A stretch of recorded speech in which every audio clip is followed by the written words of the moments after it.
you chant? Jayarada Madhava is done, and then you can take it from there. And you have verses you'll show on the screen, or Uh, that's not necessary, but we can do that if you like. I can pull uh, the verses up. whatever, however you find Okay, I'll put them up then. suitable. We'll start with, we're on Srimad Bhagavatam, Canto 10, Chapter 49. Today we'll look at text 12 through 15. And before we begin, I do just offer my obeisances to all the devotees. I ask their humble blessings and well wishes. We can have some enlightenment may come from this discussion on the glorious Srimad Bhagavatam. Om Namo Bhagavate Vasudevaya. Om Namo Bhagavate Vasudevaya. Om Namo Bhagavate Vasudevaya. And how do Sanskrit for all the verses, or maybe just For just one, for just one. okay. So I'll read the translation for text 12 because there's no purport. Um, thank you, Babu.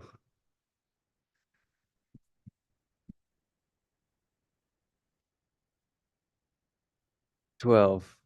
Translation. For persons fearful of death and rebirth, I see no shelter other than your liberating lotus feet. For you are the Supreme Lord.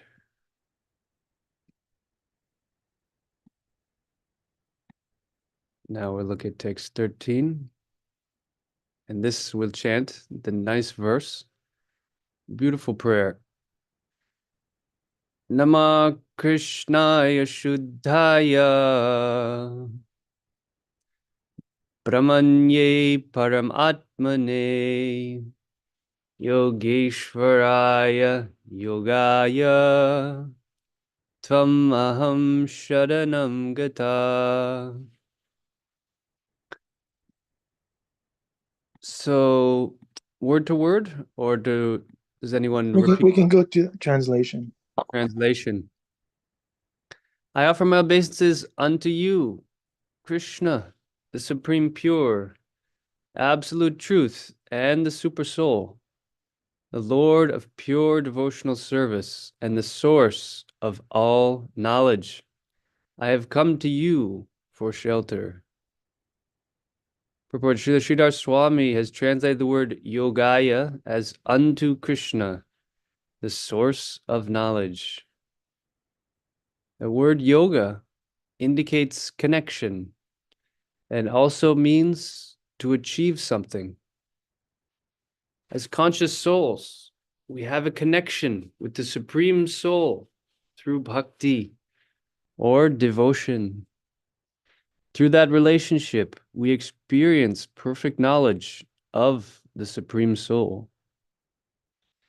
Since the Supreme Soul is the absolute truth, perfect knowledge of Him means perfect knowledge of everything.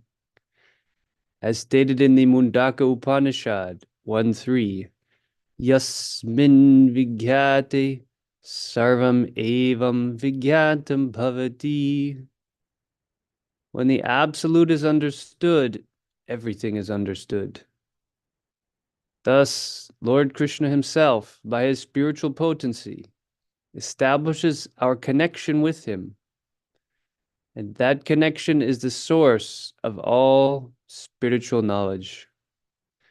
Thus, Acharya Sridhar, by his thoughtful translation, stimulates us to deeper understanding of Krishna conscious philosophy.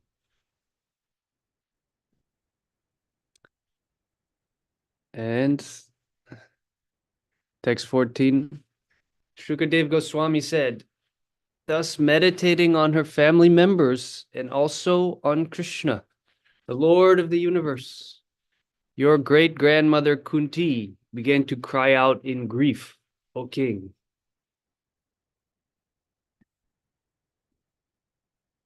Text 15.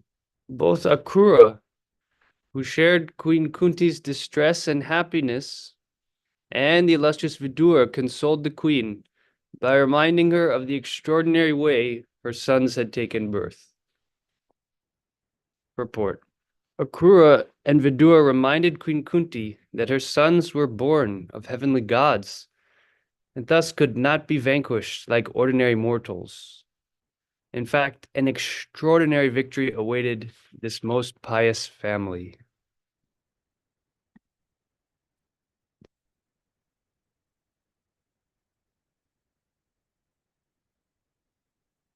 Okay. So this is Kunti and Vidura describing to Akrura. So Kunti Devi was taking advantage of Akrura's visit, and she speaks, and she's explaining her position, but she's meditating on Krishna. Just previously, she was explaining, please protect me, O Govinda. I and my sons are being overwhelmed by. So she's spontaneously breaking out into prayer. The nature of a devotee, that Krishna is never far from their consciousness. This indeed is a great asset in our life. To always remember Krishna, never forget him. Smartavya satatam Krishna. All the rules, everything we're following is to facilitate the remembrance of the Lord. And what is the greatest nahanistan mahachidram jamohachasa vibhrama yan mahotam kshanam vapi vasudeva nachintaya. The worst calamity, the greatest misfortune, the greatest anomaly is 1 minute of forgetfulness of the Lord. This is explained in the Vedas, that this is the greatest difficult, the greatest trouble, the greatest austerity, to forget Krishna. Because when we forget Krishna, we're plunged immediately into Maya, into illusion, into identifying with our body, our mind, the material world. This is considered the worst punishment, actually, to not be able to remember the Lord. That's why those who don't live a dharmic lifestyle, the Bhagavad Gita says, Neya bikrama nashasti, swapamapasya dharmasya traite mahatobayet. The worst fear is to descend to lower species of life. The cats, the dogs, the rats, they cannot remember Krishna. What a punishment. Living your whole life without remembering your source, the origin. It's a terrible situation. Unfortunately, nowadays, our society, people have not quite grasped this.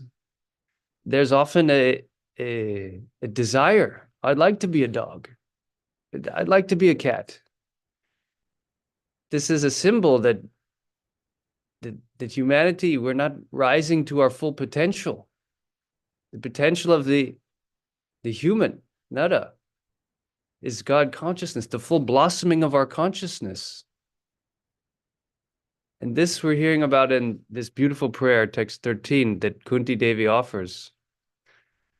Nama Krishnaya Shuddhaya Brahmane Paramatmane Yogeshwaraya Yogaya Tvamaham Sharanam Gata. I offer my obeisances unto you, Krishna, the Supreme Pure, the Absolute Truth, and the Super Soul, the Lord of pure devotional service, and the source of all knowledge. I have come to you for shelter. So most of the Bhagavatam is actually prayers. There's been some analytics done on Srimad Bhagavatam, large portion prayers. Large portion of this book is simply recording prayers of great souls. So what does that mean for us? This means that how important is the humble prayer, the humble submission to the Lord. It's the essence, we could say, of bhakti. Connecting with the Lord through prayer. And I was mentioning recently here in Brooklyn that prayer is really the key. It's really the game changer. Whenever we're feeling stuck spiritually, we have some obstacles, we have anartas. Prayer is the magic element to help us overcome. Krishna is so powerful. He's infinitely more powerful than small anartas that we may have. The key is to be able to turn to him feelingly, prayer feelingly. Tvama kinchara gocharam. Kunti says, you are the property of those who can address you feelingly.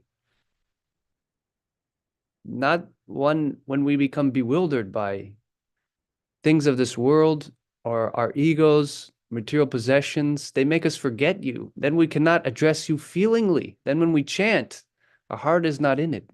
So I found it quite peculiar that in this material world, we suffer tremendously, but still it's very difficult for us to turn and chant to the Lord sincerely. All of the sufferings that we go through, they're great impetuses. They can be great opportunities, great benedictions, so that we can call out feelingly. Krishna will hear the prayer of one who's surrendered or one who's really feelingly addressing him. We see in the Mahabharata, Draupadi, she embodies this principle, completely surrendered. Yes, finally calling out, only Krishna can save me, and then Krishna comes. So when we have difficulties, which undoubtedly we will have in this material world, especially in this Kali Yuga, perhaps especially in New York City, these are the opportunities to make spiritual advancement. Use it as fuel. We have to use the emotions we're going through, the difficulties, the challenges, use it as fuel in our chanting, in our calling out. We can, yes, now I can call it with some feeling.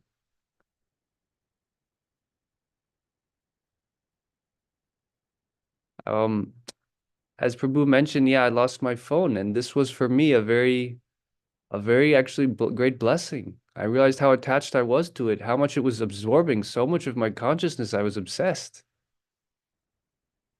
And it happened actually right on my birthday,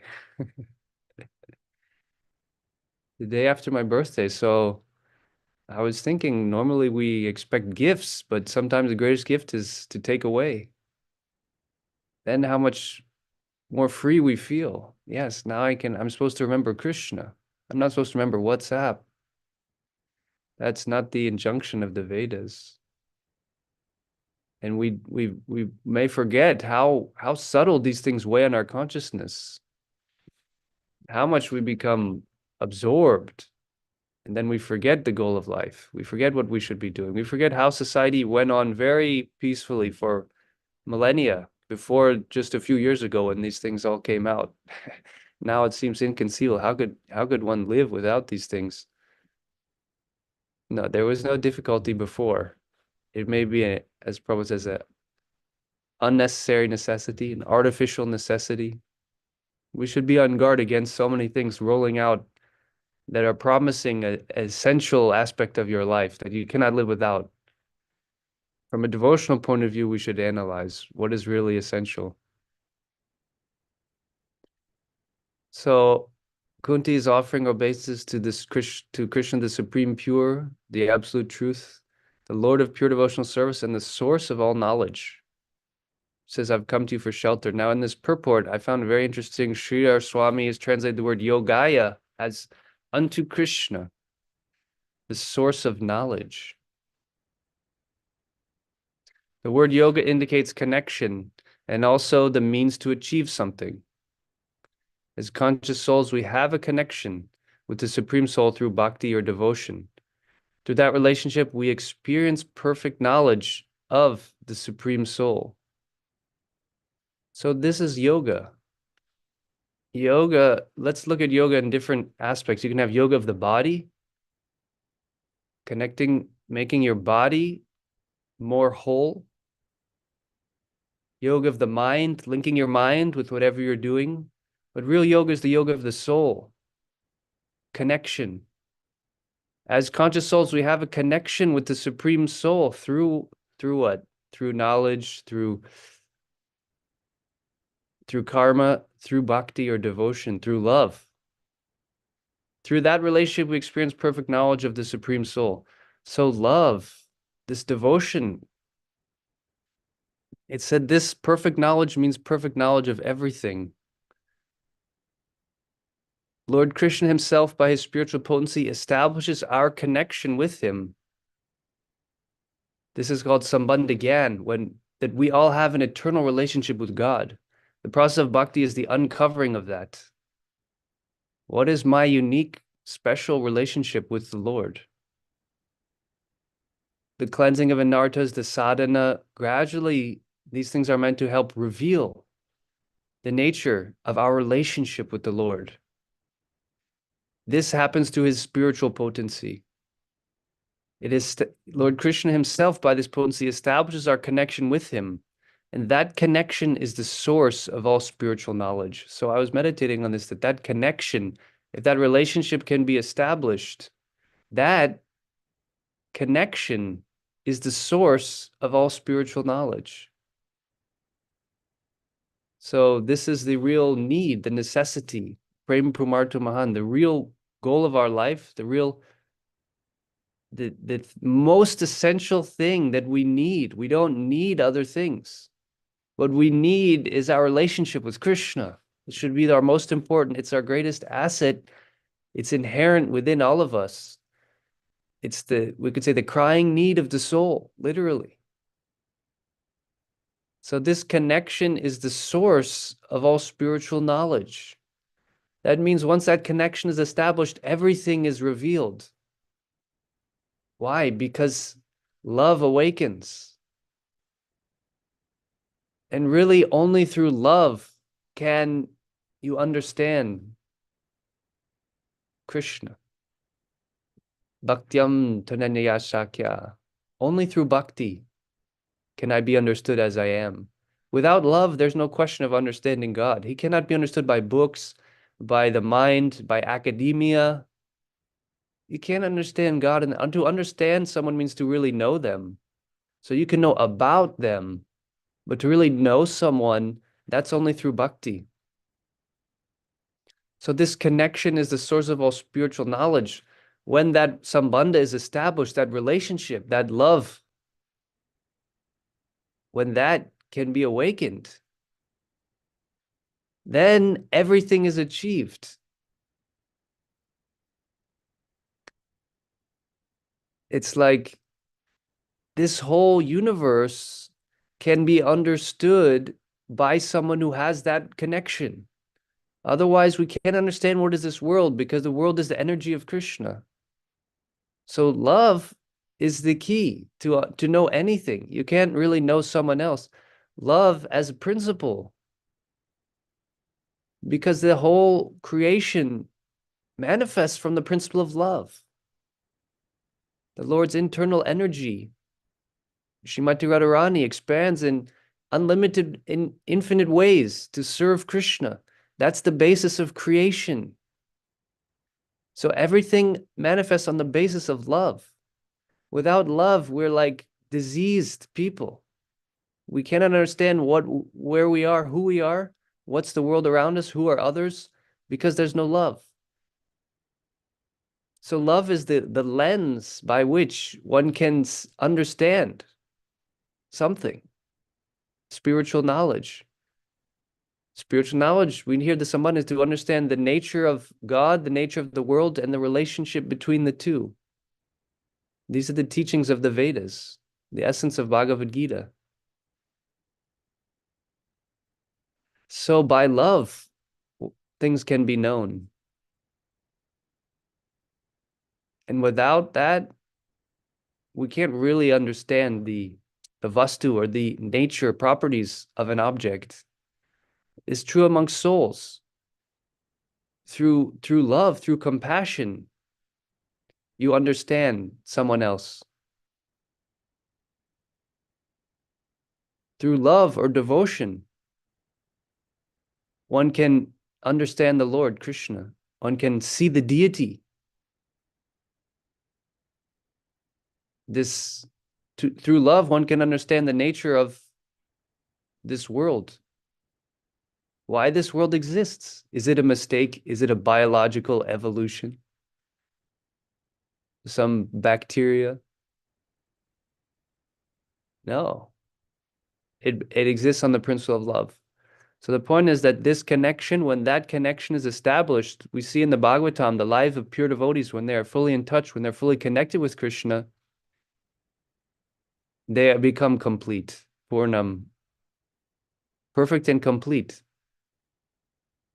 And therefore they exist in a state of complete harmony. Right now we live in disharmony, right? We feel disharmony with ourselves. We feel disharmony with others. We don't feel harmonized with Krishna. But the Bhagavatam is giving these examples, these real people who they achieve perfect harmony, perfect balance. They harmonized with the Supreme Soul, and thereby they harmonized with everything. So to really succeed in life, to really be successful, it's about harmonizing with Krishna. And without that, it's just a external appearance. We don't really say there's real success without this connection. No matter what happens, unless that vision is restored, it's not the ultimate success. It's not really harmony. So this was a point mentioned by Sridhar Swami, and it's brought out by the commentator here, who was some disciples, very blessed disciples of Srila Prabhupada. So he says this stimulates us to deeper understanding of Krishna conscious philosophy. So this was kind of the main point that stuck out to me, how this really will change our vision if we're able to develop this connection, and how this is really the healing balm that we need for all woes in this material world. So this is the great science that Srimad Bhagavatam presents unto us. And then we have such special privilege, opportunity to share. You become the bestower, the bearer. No matter our qualification or disqualification, you become the bearer of some knowledge that is so sublime that can revolutionize the whole universe. This is the power of Srimad Bhagavatam.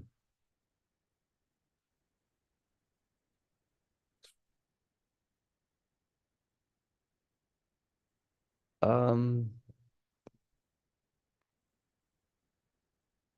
I know it's a little early, but we're supposed to leave time for questions.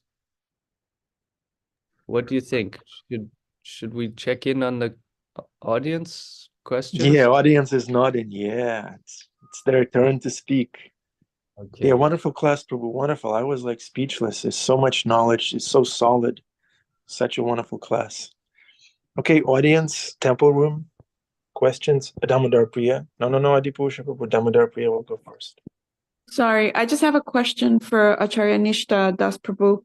I love the theme that you're bringing to us about, that to see the truth, we have to see it through love. And like, I love the idea of like these love glasses where we can see like the Lord and others. And I was just wondering, in your personal experience in Krishna consciousness, like how has this principle kind of acted itself out? Like how has love connected you to Krishna? How, just wondering your personal experience. Thank you. Thank you. Thank you so much. And Damodar Priya Devidasi, I wish I was on this level. I wish these material glasses I had were love glasses. I'm still at this point where I'm kind of in transmitting the ideal, I would say. I feel like I'm realizing what is the ideal and attempting to voice that. We all have certain degrees of connection with Krishna, and if by good fortune we're able to come in contact with very elevated souls, very evolved souls, that touches us, that transforms us more than the philosophy. This is the key mentioned in the Vedas by Sadhu Sangha. Tulyamalavenapi nasvargam na punarbhavan. Bhagavat Sangi Sangasya. Martyanam Kimutashisha, that by a moment with the great soul, that benefit is greater than anything you can get from the heavenly planets, from even getting free from the cycle of birth and death, because they are the embodiments of this divine love. So if by good fortune one can come in contact with the great devotees, the Mahatmas, then by that association, a transformation can take place. One can be, we could say, touched, and not physically, but by their presence, kind of, pollinated, we could say. And it can rub off on us. So this is a great benediction that's available. And by Krishna's mercy, somehow I feel I've had some encounters, I've had privileges, and that's what has, I would say, touched me, affected me the most. They live on a different platform of reality, and they live in they're kind of in a different web of life than we are. So everything they do, all of their movements, activities, they're coming from a very deep, connected platform. Our activities are generally coming from a disconnected platform of ego or selfishness. So that's why we feel this dissatisfaction. But they are situated with a different motivation in everything that they do. And they embody complete pure love and compassion for others. This is a key. Therefore, in all the religious traditions, we have this principle that you cannot develop your love for God unless you have love for other beings. Unless you love others, you cannot love God. That's a universal religious principle. Why? Well, Prabhupada explained, because all jivas are part and parcel of Krishna. So you can say, I love this Krishna on the altar, but those other parts of Krishna, I don't like them. Oh, that's a part of Krishna. Oh, I don't like them. They make me angry, and I see they're not good. They're bad. So They then, stole my phone. the connection is broken. That so-called love for Krishna was checked. Exactly. Even your enemy, if you feel resentment toward them, your Krishna consciousness is blocked. It's obstructed. So the great souls have universal compassion for all loving beings. They actually love. They have real love. So this is some aspects of your question. I hope that may suffice. Thank you. Jamuna Jaya had her hand up. Jamuna Jaya? Hare Krishna, thank you for a really wonderful class. So just really quickly, you sort of answered what I was gonna, or pointed out what I was going to point out when you were speaking, but I was just making the connection between two things that you said in your class about the prayers. And we're so lucky that it's through the prayers of these great souls that we can associate with them, that we can open up our hearts and feel that softness. And like you said, the Bhagavatam is so many prayers. And I've really been meditating a lot on that this year. During Kartik, I read a different set of prayers every single day by these great souls. And I need to go back to that because everything else became so much better because I was associating with Acarya and Lord Brahma and all these great souls each and every day. So thank you for making that correlation. That is through their prayers that we can get to know their mind of love. So thanks so much, Hare Krishna. Thank you. Very inspiring. Yes. The direct association through Srimad Bhagavatam. Hare Krishna. Yeah. Okay, Adi Purusha Prabhu, followed by Bhima Prabhu. Hare Krishna, can you hear me okay? Yes. Yeah, marvelous class. Very profound point about how love opens the door to real understanding. And she asked a perfect question, and you gave a tremendous answer about how the contact with the great soul is what is uplifting. And just going a little deeper into that explanation, not to contradict anything, but we can imagine the example of Srila Prabhupada coming in contact with his spiritual master. Certainly he went there, he saw him, he heard him, but the contact was cemented when his spiritual master said, go to the West, give this message to the, and that was it. The Guru, and our relationship with the Guru, is devotional service. In Krishna's conversation with Arjuna, at one point, Arjuna said, okay, I get it. What do you want me to do? Right? That's the Kurukshetra moment. So without that devotional service, without that prescribed duty, without that instruction, we were listening to one of the Prabhupada memories, and one of the older godbrothers was saying, some of my godbrothers say I can't get close to Prabhupada. And he said, I haven't had that experience. He said, well, actually, we keep the Guru at a distance because he might ask me to do something I don't want to do. He might ask me to go somewhere I don't want to go. He might ask me to work with somebody I don't want to work with. So I just keep a little arm's length. They say sometimes Guru in a box. Here's my cell phone, here's my toaster, here's my Guru. Haribo. Haribo. They see him once a year, or, and you do some service, Haribo, but what do you want me to do?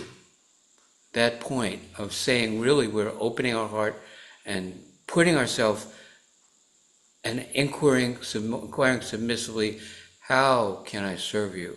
And then you have prescribed duty. And then, in the context of trying to apply whatever resources, intelligence, and strength and we have to the prescribed duty, then the understanding comes. Bhakti Mama Majanati. You quoted so nicely. You explained it perfectly. We're just reflecting and emphasizing that the relationship with our spiritual master, it's just like Ananda Bihari was saying the other day, you can get a jar of honey, you can hear about honey, you can see what color it is, you can hear that it's sweet, but it's not like opening the jar and tasting it. You can watch a basketball game, or you can be playing basketball. You can talk about love, or you can get married and really experience what it takes to actually apply this academic information about love to a relationship. So Guru, service, surrender, obedience. Sorry, talking too long. Where's the Prabhupada? Hare Krishna. Thank you. Okay, Thank you hold so on. much. Thank you. Very important addition. Contact with the Guru means serving the Guru, assisting the Guru in the mission. And that's what Acharya Nishta Prabhu told me yesterday. As soon as I told him, I glorified his name a little bit, and he said, yeah, I have a life mission with this name. That's what he said to me right there. Okay, Bhima Prabhu, we see you wearing your love glasses. You're equipped to glorify Krishna. I can see who I'm talking to. Can you hear me okay? I'm in the barn of life. Yeah. Yes, do you hear me? Okay. I just wanted Bhima's to say, fool, rascal. I wanted to say that that the sadhu sangha, particularly in my case, and let me see what time we got here. Okay. When I first met Radhanath Maharaj, he was a single, he had just taken sannyas, and he was a single devotee in Athens, Ohio, and had a little bungalow in which he did vegetarian cooking classes at the school. And our team, our club, boxing club, used to go. We were very open-minded. We used to go because it was free food too, good free food. And it was 5, 6, 7 of us at a time. We can go on off days. And Maharaj used to cook all by himself. And he would have us sit down in a semicircle, and he would bring in, plate after plate, and ending it with halava of different types every night that we arrived. And he would just now we didn't know any better. We didn't know who he was. We didn't know anything about the movement. The pictures of Lord Chaitanya and Krishna on the wall, we couldn't figure out whether this is a boy, is this a girl. But one thing that we were incredibly impressed with and very moved by was Maharaj's service attitude. that a bunch of ruffians like ourselves, who had absolutely no etiquette, enough to get up in the kitchen and to say, Maharaj, could we give you some help? He would come out in like an Italian mother, grandmother would serve us course after course until we were completely stuffed. And then he would have us all lay in a semicircle on our left-hand side, and he would tell us stories of his travels, which are parsed out in his journey home. And over the time, various, only a couple of us stayed, kept coming after months. And after about a year, I knew what was being asked in the movement. I read enough about the philosophy and the four regulative principles. Being a young man, having a lot of good time in college, I so didn't want to surrender. But Maharaj, his example, how he never gave up, how he was always happy. He was always joyful. There was no end. I remember testing, not knowing any better, testing him as to his tolerance. And it wasn't the philosophy, it was the prashad, and it was the sadhu sangha. I became convinced I could not come up with any good reason why I should not dedicate myself to being with this person and being with people like him. And in this day and age in Kali Yuga, there are a lot of people like me who are not going to get the philosophy. We're not naturally in the mode of goodness, but it's the devotees who have open hearts and open minds and a lot of love that we don't feel in this world, that reel us in. And that's the true Acarya. And that gives us the Nistha, the steadiness to know that maybe I'm not there, but I know somebody who is there. I know somebody who has done it. I know somebody who's always unconditionally loving. I know somebody who knows a little bit, enough about the world not to ever make any mistakes in it. I just wanted to just repeat what, I'm sorry, I came in a little bit late to the class, but I just wanted to reiterate to everyone to find yourself a good friend in Krishna consciousness, someone who you can respect, somebody who you can work with and serve. If you do that, then you don't need to worry about anything else. Hare Krishna.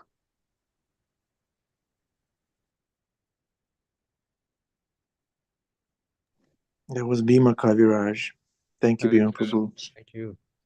There's 26 qualities of the devotee, and being poetic is one of them. And that strongly associates with Bhima Prabhu. Very poetic Vaishnava. He spends most of his time with horses.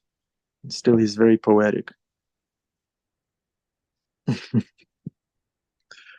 Okay. Any other questions, reflections? We have a question in the chat from Kartik Prabhu. Kartik is a great soul. Okay. Kartik says, thank you for this wonderful class. You mentioned Sambandha. Could you please explain what's the difference between Sambandha, Abhideya, and Prayojana in Krishna consciousness? I was trying to read up yesterday, but it left me more confused. Kartik is speaking in humility. He's asking the question for our benefit. I think Adi Purush Prabhu can answer this better.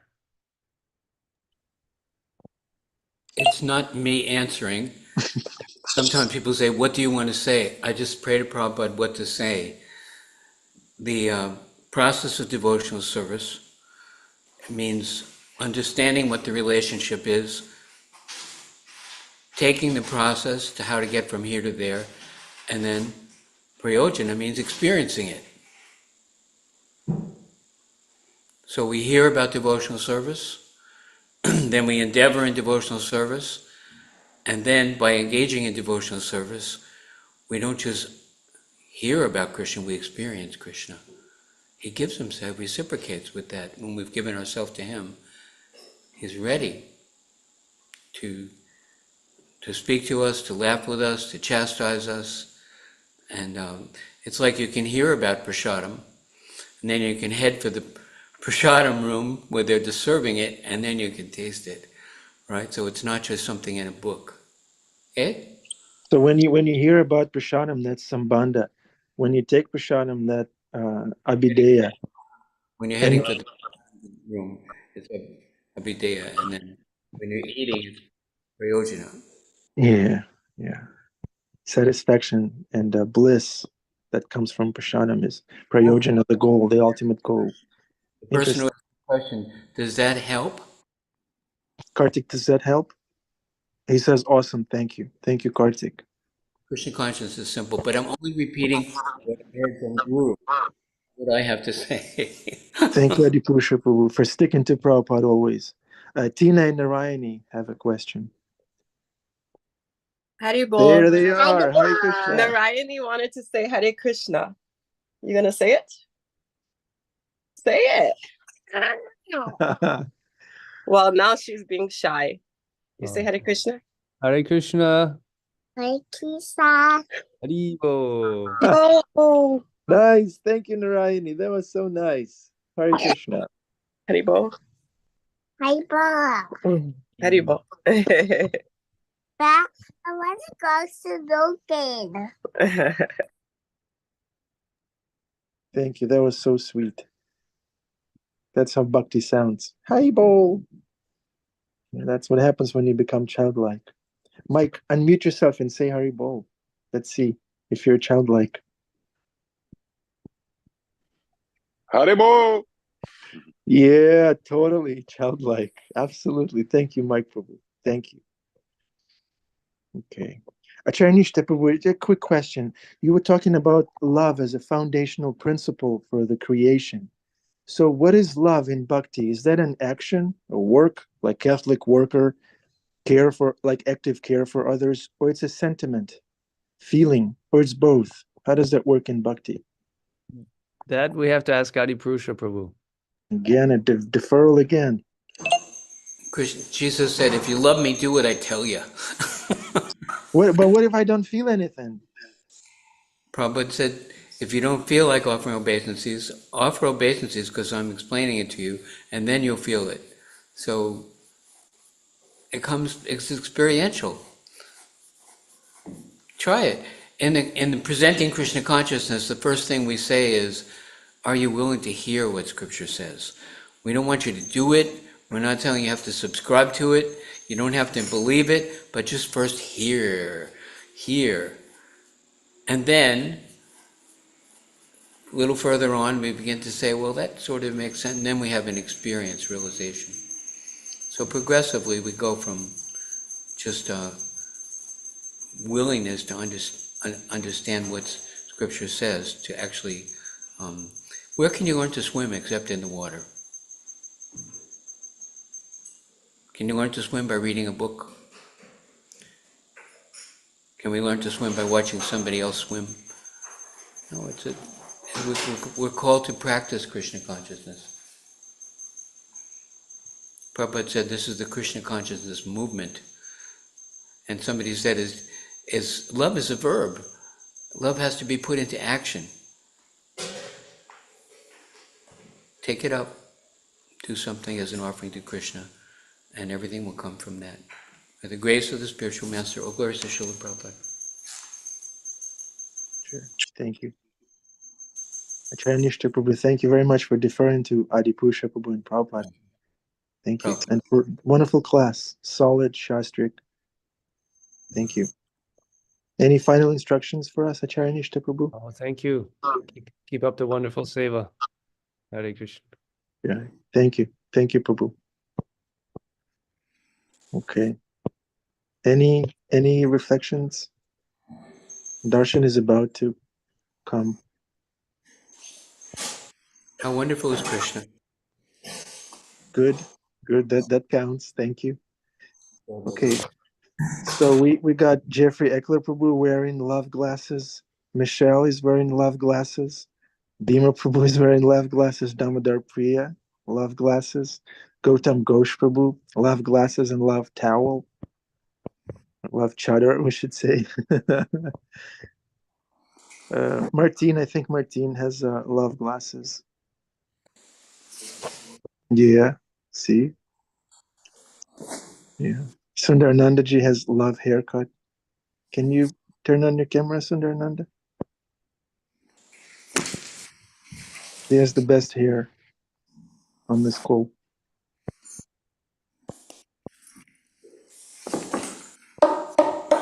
Okay, darshan time. Stand up if you can.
Taksham Bhagavatam Samasitam Purasundaragam Kandarpakoti Kamaniya Vishesha Shobham